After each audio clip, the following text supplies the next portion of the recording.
Welcome to CBN Sports One-on-One, where you'll hear exclusive interviews with some of the biggest names in sports right here on the CBN Sports Podcast Network. I'm your host, Will Dawson.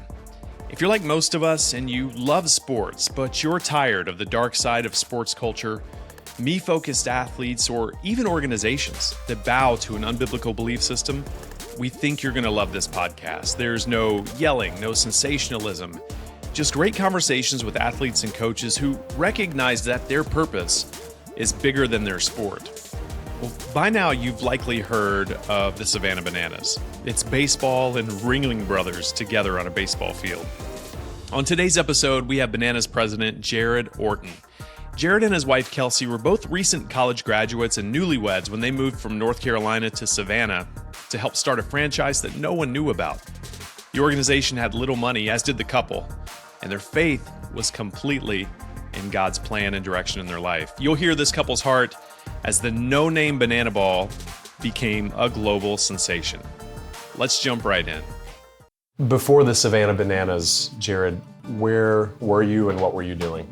I had done an internship with a minor league team back home in Burlington, North Carolina with the Royals, and kind of just fell in love with this idea of you could have a stadium and a team and an entertainment venue. And so when I was in school, I reached out to Jesse, who was running the team in Gastonia, North Carolina, Jesse Cole. And I said, you don't know me, I don't know you, but I just want to come learn about this thing. And so we met in 2012 and I started kind of working through things there. And that's kind of how this whole journey started, basically.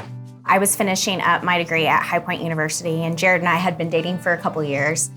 Kelsey was graduating in May of 2015, and so we get this call about, from Jesse, who I'd always stayed in touch with. His comment was, what do you think about going down to Savannah, starting a team in Savannah, Georgia? It really threw us both for a loop because I never thought that I would leave North Carolina. Now, I didn't know the history that, the team was, in bad shape and the stadium was kind of, crumbling and all these, terrible things that were happening in the moment. But this idea of wow, starting something new, that would be really cool to be a part of. And maybe this seems like the chance that we should take.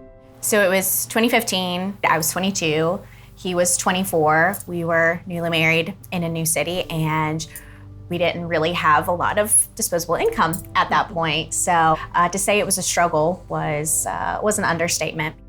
And then I get the keys, the first day to Grayson Stadium, and you just feel like an imposter in that point because who are we to do this? Are we come on? It was really a struggle early on. People just did not know who we were, what we were. We were outsiders, from the business. She and I are kind of looking at each other like, oh my gosh, what did we get ourselves into? We don't come from big money, venture capital. We're trying to scrape by as best we can. So we started with very little, and when we're not selling tickets or not selling sponsorships or not getting anybody believing in this thing, we didn't have a logo at that point, so we weren't selling any merchandise. And so we get to January, and basically the money that we had started with, we're out, There was a word that I heard, and that is bankrupt. When you hear that, what is your reaction? Because you're already are we even supposed to be here? And then you hear that word, what does that do to you? So I remember walking around the stadium with Jesse. He was like, I gotta tell you, we overdrafted our accounts. We got payroll coming up in a couple weeks. We're gonna have to figure something out. Well, I don't know what to do. I've never been in this spot. I'm 24 years old. I don't know where we're gonna get money from. Was it trying for your faith? It definitely was. For me, it was a lot of questioning our purpose here. We felt like we heard the Lord so clearly tell us that Savannah's the move. And then we move here and we're not seeing the immediate fruits of that obedience. And there would be nights that we would be laying in bed and in the middle of the night, I could not sleep. I would slowly roll out of the bed, not to wake Jared up, and I would literally just lay on the floor and fall on my face and just sob and just quietly ask the Lord, which is God, we need your help. We know we're here for a reason. We just need to solely trust you on what's going to happen next. It was incredibly trying for our faith, for sure. Mm-hmm. Yeah, I think for me as being a new husband, did I lead our family into something that was more for personal gain and not for kingdom gain? My inner critic was really pounding on me. And then we just continued to pray through there's a purpose here, and let's just make sure it's not us. We knew we had to drum up some interest, obviously, in what the team would be named. One lady said Savannah Bananas, and I remember we passed that around the office, and people thought that's the dumbest thing on earth. But I don't know, maybe we should be the Savannah Bananas.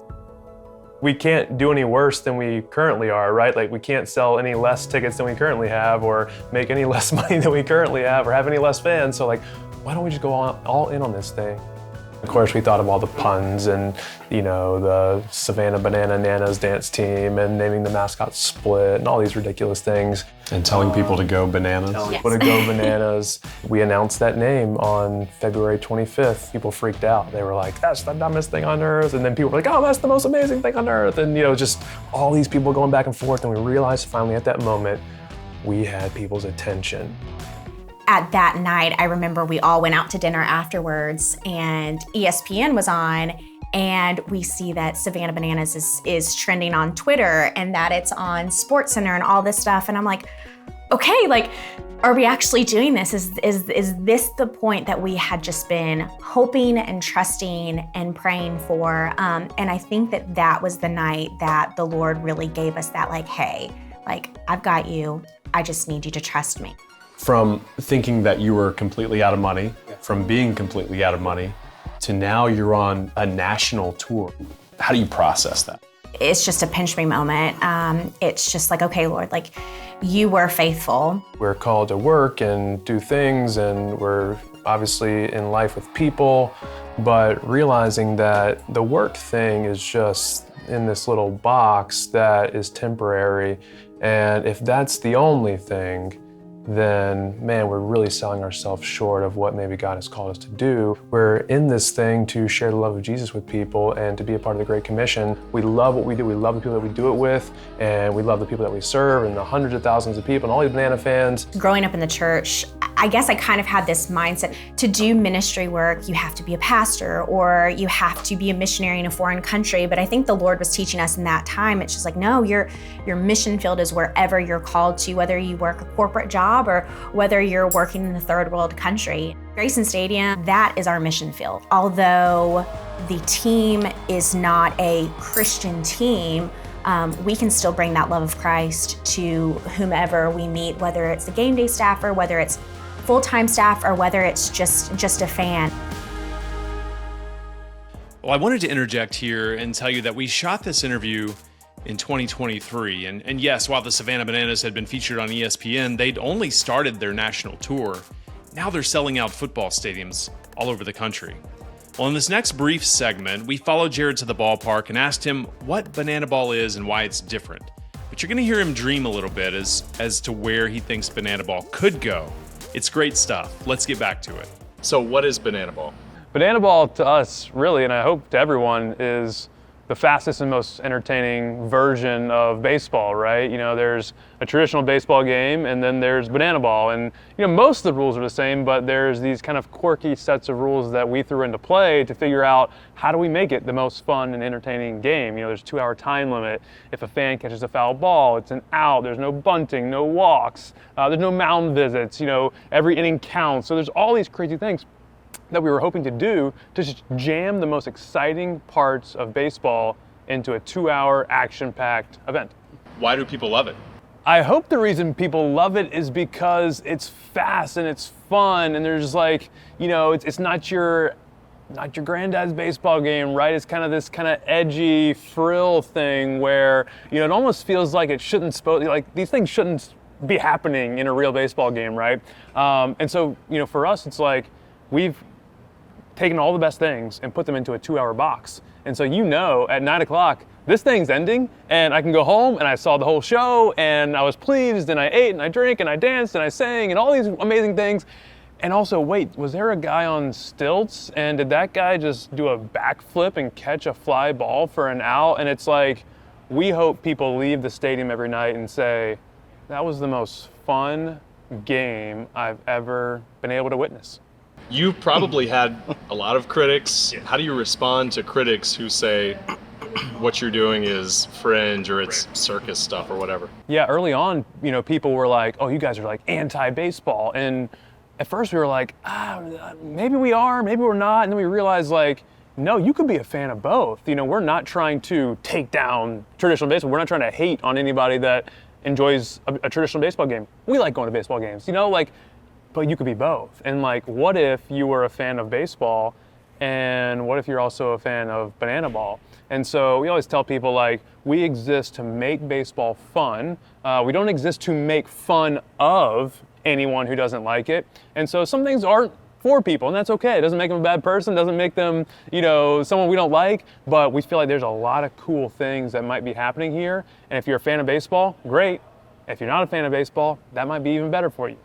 In thinking about the economy and thinking about inflation, I looked up the average cost for a family of 4 to go to a Major League Baseball game is over $200 now. That's not the case with you guys, and the fact that you've sold out as many tickets as you have, are you trying to keep the price low? We realize that when people go to a traditional event, baseball, sporting event, movie theater, wherever, traditionally you just get nickel and dimed every single time, and it's $25 a park, and it's $6 for a hot dog, and $9 for a water or whatever else, and it's that just doesn't feel like something that people are excited to go home and say, man, I went to the game tonight and I got totally robbed. No one talks about their experience in a positive way when they've been nickel and dimed. And that's, again, sporting events or an airline or anything you do, service industry, and they tack on all these fees. And we just felt like if we're going to create the best possible experience, let's just give people incredible value. And you know what? If some people take advantage of us, great, have at it, so be it. But let's deliver incredible value to people and make them feel like they just got so much above and beyond of what they paid that it's worth it to come back over and over and over and over again. What's the next thing for the Bananas? You guys have gone from one thing to the next, from nothing to big time. What do you have on the horizon? Yeah, I think what's next for the Savannah Bananas is what we've talked about really since day one, and that's build more fans, create more fans, create more fans, create more fans. We know at the end of this thing, the fan is the only thing we have. And so we have to wake up every single morning and think, what are we going to do today that's going to delight our fans in a way that brings them joy and happiness and makes baseball fun? And so the next thing for us is just literally having to figure out every single day, where's the next fan? Is that internationally? Is that in a Major League Stadium? Is that, in Canada? Is that in Japan? Is that online? Is that here at Grayson Stadium? Is that with new merchandise? We're only thinking about what's it gonna take to create one more fan, and we just do that over and over and over again. God doesn't always bless us the way we imagine. Sometimes he does, and sometimes he does exceedingly and abundantly more than we can even dream of. That's what happened with Jared and Kelsey, and Banana Ball continues to go bananas. Well, if you enjoyed this podcast, we ask that you share it with a friend, a family member, a coworker. Our goal is to reach the world with the gospel through sports. And subscribe. That's a small way that you can help us. You can watch this podcast on YouTube, and we have feature stories with athletes as well as video shorts that we think you'll enjoy. And we're also on social media. On Instagram, we're at CBN Sports _, and on Facebook, X, and TikTok, just search us at CBN Sports. We'll see you next week.